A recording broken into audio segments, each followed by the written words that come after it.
Welcome to my blog. ঐতিহাসিক ভাওয়াল রাজবাড়িতে আজকে আপনাদের নিয়ে আসলাম। গাজীপুর জেলার জয়দেবপুরে কালের সাক্ষী হয়ে দাঁড়িয়ে আছে। বর্তমানে রাজবাড়িটি জেলা কার্যালয় হিসেবে ব্যবহৃত হচ্ছে।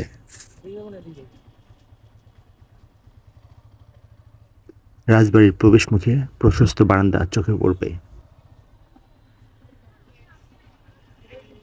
রাজবাড়িটির নির্মাণ শুরু করেন রাজা লোকনারায়ণ রায়, আর সমাপ্তি টানেন রাজা কালীনারায়ণ রায়।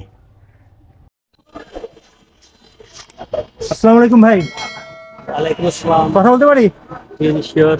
আচ্ছা, এখানে কি ঘুরতে আসছেন আপনারা? জি, আমি ঘুরতে আসছি। একাই? একাই আসছি। আচ্ছা, এনে মানে কেমন দেখতেছেন? এটা আমি ইতিহাস দেখলাম যে ভাওয়াল রাজার এটা বাড়ি ছিল। এখন এটা আপনার হয়েছে যে আপনার ডিসি অফিস, মানে জেলা প্রশাসকের কার্যালয় গাজীপুর আর কি।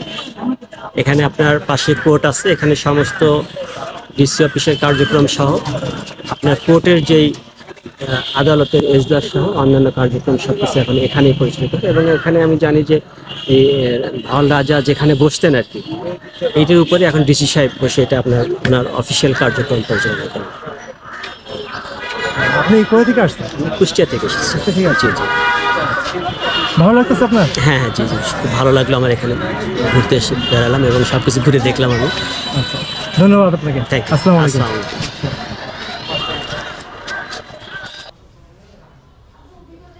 রাজবাড়ির কক্ষ সংখ্যা ছিল ৩৬৫টি। উপরে ওঠার জন্য শাল কাঠের প্রশস্ত সিঁড়ি ছিল, যা এখন নষ্ট হয়ে গিয়েছে।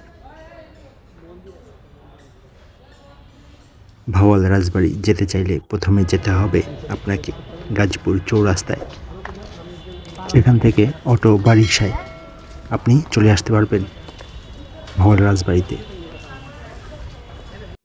ট্রেনে করে আসতে চাইলে জয়দেবপুর রেল স্টেশনে নামতে হবে। সেখান থেকে অটো বা রিকশায় এখানে চলে আসতে পারবেন।